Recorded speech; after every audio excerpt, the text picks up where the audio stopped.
When there is war in a country, it is easy to lose people. Mothers lose children, children lose parents, sisters lose brothers, friends lose friends. Atita is in Gulu town, looking for her friends. All she has is an old photograph, taken 18 years ago. At night, she sleeps on shop verandas with all the children from the villages who are hiding from the rebels. It is a hopeless search, but Atita does not stop hoping. We're 5 of the 10 green bottles in the nursery rhyme that we sang all those years ago in 1985. 5 green bottles standing on the wall of life. 5 bright smiling faces stare out of the old black and white photo. Our arms are around each other's shoulders, and we're looking towards the camera, our eyes shining. We don't notice the torn clothes that we're wearing. Our legs are covered with brown soil. We smile through our missing teeth. 2003. The photo of my past lies in my hands, with the edges torn. It's brown with age. It doesn't shine in the light from the shop signpost above me. I pass the photo to Okima, who sits next to me with his legs crossed. There are a lot of us here, sitting on the floor of the shop veranda. A radio is playing loud music. I'm trying to explain to Okima why I've traveled back to Gulu town to search for the girls in the photo. We sit on the veranda because it's safer to spend the night in the town. The LRA rebels don't come to Gulu town. They only attack the villages. We talk quietly because we don't want to wake the other children who are sleeping. Okima and I are kept awake by the fear of the night. We talk to hold this fear back. In the distance, we hear gunshots from time to time. The faces in the photo are like strangers. I've been away too long. I'm not sure they'll recognize me when we meet. I begin to get an empty feeling inside me. Tears fill my eyes. Okima takes my hand and whispers, "It's all right to cry." Our eyes meet. I smile. My finger trembles as I pick out the faces. Laker stands close to me in the photo. She and I were born on the same day. We were more like sisters than friends. We had such fun together. She was the leader of the group and always had the craziest ideas. I wonder what she looks like now. Perhaps she's tall and beautiful. "Why did you leave Gulu?" Okima asks. I am not sure how to answer. We leave places because we need to start a new life. I left because my grandfather, one Okech, died. I had lived in his house since my parents' death, and after his death there was no one to take care of me. Then my mother's cousin, Minko Makech, appeared like a rain cloud and took me away to help with her children. I don't know, I lie. I quickly start talking about something else. How many children are left in your family? I'm the last of them, he says. That's why my mother makes sure I come to town every evening. I'm the only one in my family too, I say. We are 2 lonely stars. Sometimes I think this search is hopeless. So much has happened since I last saw my friends. Perhaps they have died or the rebels have taken them away. But I know I have to find Laker. I know she needs me. All I have is this old photo, which no one recognizes. I spend my days under the sun, moving from place to place, but I get no answers. Okima is asleep. I'd like to sleep too, but I can't. Okima gives a frightened cry in his sleep. I know he has the same dream every night. In his dream, the rebels attack his home and take him away from his mother. That's what happened to all his brothers and sisters. and as they take him away, he can hear his mother's screams. He always wakes up then and finds me staring at him. I tell him that he's safe and that the rebels are only a bad dream. I pull him to me, put my arms around him, and start singing quietly. 10 green bottles standing on the wall. 10 green bottles standing on the wall. If one green bottle should accidentally fall. Soon he stops crying and goes to sleep again. I know he has slept on verandas in town for almost a year now, hiding from the rebels that attack the villages. When the sun rises, he'll run home to his mother, who'll send him off to school. He's reading for his school leaving examinations.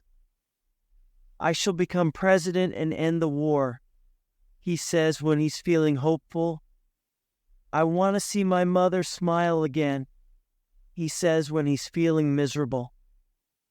I go on singing the nursery rhyme as I look at the photo. We are 5 of the 10 green bottles on the wall. And if one green bottle should accidentally fall, which of us fell first? Gulu Hospital. I'm shaking with excitement. Laker is here. Someone guides me through the hospital, past patients lying on the floor. There are flies everywhere. I pass a bed where a little girl lies, crying with pain. She has no legs. An older woman sits beside her and tries to keep off the flies. A landmine, the guide whispers to me. I stare straight ahead and try to walk faster. When we reach Laker's bed, I see that she's asleep. We stand silently and wait. The smiling child in the photo has become this poor, sick woman. A torn blue blanket covers her body. The sheet on the bed is brown with dirt. I have waited 4 weeks for this moment. I was hoping we would laugh and talk about old times together. I did not expect our meeting to be in a hospital. I hold out my hand to touch her, but the guide stops me. She's still sleeping, he says. I say nothing. I wait. Suddenly, Laker's eyes fly open. She stares at us with no expression. I smile at her. She continues to stare at me. Her thin face frightens me. Her skin is oily and wet. The heat is awful. Surely the blanket is too hot for her. I move closer. Laker, I whisper, holding her thin hand. I don't think she remembers me. It's me, Atita, I say. One Okech's granddaughter, Atita. I'm close to her, but I can't reach her. She opens her mouth. O2, one Okech O2. She's right. One Okech is dead. He died over 10 years ago. No one could forget one Okech. I remember once I told him about a game that we had played with some older boys. We called it playing Mummy and Daddy. When one Okech heard that, he was very angry and beat the 5 of us girls very hard with his stick. We couldn't walk or sit for a week. My friends told me to keep my big mouth shut in future. Yes, one Okech is dead, I reply. I want to know what happened to the others, but Laker still doesn't seem to recognize me. The guide tells me it's time to leave. I want to stay, but he won't let me. I bend down and whisper into Laker's ear, Laker, please remember Atita. That evening on the shop veranda, Okema asks, did you and she talk together? Did she remember you? No. Don't worry. I remember you. Look, I kept a sleeping place for you on the veranda. She said my one Okech was dead. So that means she remembers... No, I say coldly. She doesn't. I want her to remember me. I want her to remember Atita. I'm sorry. says Okema. Let's not talk about it. The other children are restless. Sometimes a figure passes by our veranda, or a dog runs past. But most of the time the town square where we sit is empty. The townspeople are locked up in their homes. I stare ahead. Laker doesn't remember me. Laker doesn't remember Atita. Perhaps I have changed too much. I am a stranger to her. I am not the same Atita who she played with years ago. Time and distance have made us different people. It's the price that we have to pay in the game called life. I haven't found out why she's in Gulu hospital. Perhaps a serious illness has made her forget everything. It's raining now, and a strong wind blows. Loud thunder sends Okema running to me. I hold him close to me. What is he afraid of? The rebels came when there was thunder, he tells me later. We stand because the veranda is so wet. One of the children starts singing. Min Latin do, tedo I die war. My mother is cooking at night. I join in, happily. It's a song that Laker and I used to sing when we were young. Soon we are all singing. The night is cold and wet, but the song helps us feel warm, and we are safe in town, away from the rebels. In the morning it feels good to be still alive. As Okema and the others run home to get ready for school, I go to Gulu Hospital again. I can't take anything to give Laker. There isn't much food around, and I have no more money. Today, as I sit beside her bed, I hold her hands and repeatedly tell her, I'm one Okex Atita. O2, one Okech O2, she replies.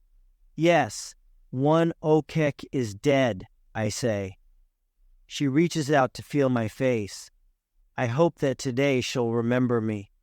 Her hands move over my face and stop at the scar under my chin. Is she remembering?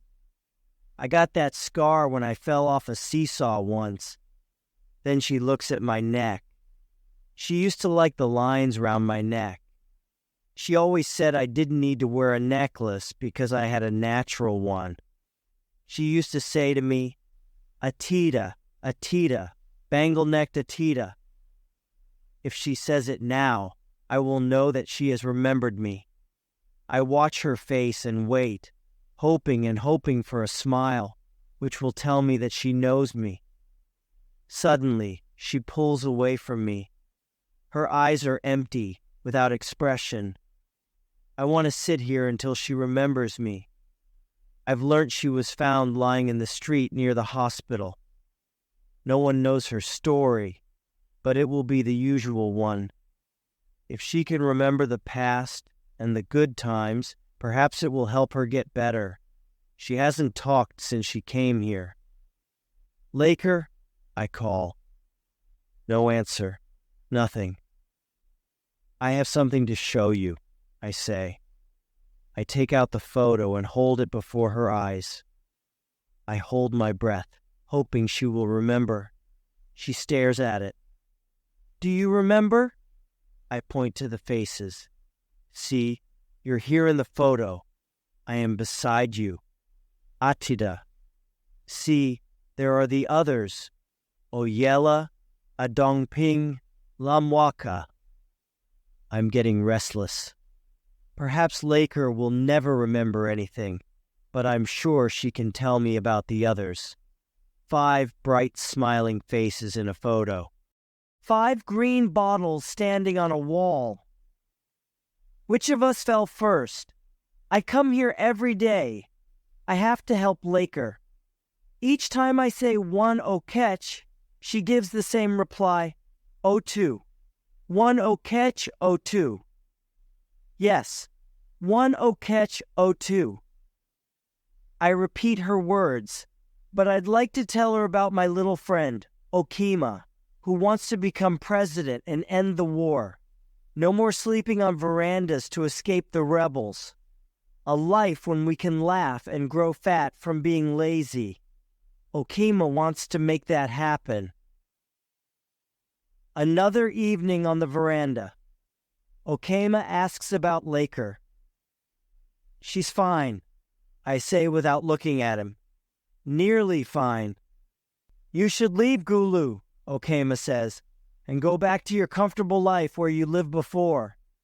It's crazy looking for friends who won't remember you.